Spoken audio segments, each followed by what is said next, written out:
Hi friends, welcome to my cooking channel cook and taste with ಉಜ್ವಲ.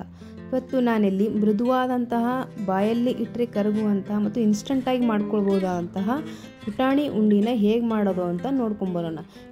ಇಲ್ಲಿ ನಾನು 2 glass ಆಗುವಷ್ಟು ಪುಟಾಣಿ ಪುಡಿಯನ್ನು ತೊಗೊಂಡಿದ್ದೇನೆ. ಅದನ್ನು ಮಿಕ್ಸಿ ಜಾರ್ಗೆ ಹಾಕಿ ಪುಡಿ ಮಾಡ್ಕೊಂಡಿದ್ದೇನೆ. ಈ ಬಟ್ಲಲ್ಲಿ 2 ಬಟ್ಲಾಗುವಷ್ಟು ತುಪ್ಪನ ತೊಗೊಂಡಿದ್ದೇನೆ. ಮೊದಲಿಗೆ ಒಲೆ ಮೇಲೆ ದಪ್ಪ ತಳದ ಕಡಾಯಿನ ಇಟ್ಟು ಅದು ಬಿಸಿಯಾದ ಮೇಲೆ 4 ರಿಂದ 5 ಸ್ಪೂನ್ ತುಪ್ಪನ ಹಾಕೊಳ್ಳಿ. ತುಪ್ಪ ಬಿಸಿಯಾದ ಮೇಲೆ ಪುಟಾಣಿ ಪುಡಿನ ಹಾಕಿ ಚೆನ್ನಾಗಿ ಮಿಕ್ಸ್ ಮಾಡ್ಕೊಳ್ಳಿ. ಗ್ಯಾಸ್ನ ಮೀಡಿಯಮ್ ಲೋ ಫ್ಲೇಮ್ನಲ್ಲಿ ಇಟ್ಕೋಬೇಕು. ತುಪ್ಪನ ಸ್ವಲ್ಪನೇ ಹಾಕಿ ಚೆನ್ನಾಗಿ ಮಿಕ್ಸ್ ಮಾಡ್ಕೋಬೇಕು.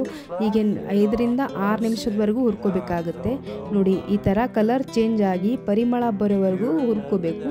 ಇದು ಈಗ ಆಗಿದೆ. ಇದನ್ನು ಒಂದು ಅಗಲವಾದ ಪಾತ್ರೆಗೆ ಹಾಕೋಬೇಕು. ನೋಡಿ, ಈ ಥರ ಹಾಕ್ಕೊಂಡು ಅದೇ ಅಳತೆಯಲ್ಲಿ 2 ಗ್ಲಾಸ್ ಆಗುವಷ್ಟು ಸಕ್ಕರೆ ಪುಡಿನ ಹಾಕ್ಕೊಂಡಿದ್ದೇನೆ.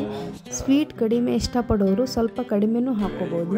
ನೋಡಿ, ಇದನ್ನು ಚೆನ್ನಾಗಿ ಎಲ್ಲ ಮಿಕ್ಸ್ ಮಾಡಿಕೊಂಡು ಏಲಕ್ಕಿ ಪುಡಿನ ಹಾಕ್ಕೊಂಡಿದ್ದೇನೆ. 2 ಸ್ಪೂನ್ ಆಗುವಷ್ಟು ಏಲಕ್ಕಿ ಪುಡಿ ಹಾಕಿ ಚೆನ್ನಾಗಿ ಮಿಕ್ಸ್ ಮಾಡ್ಕೊಳ್ಳಿ.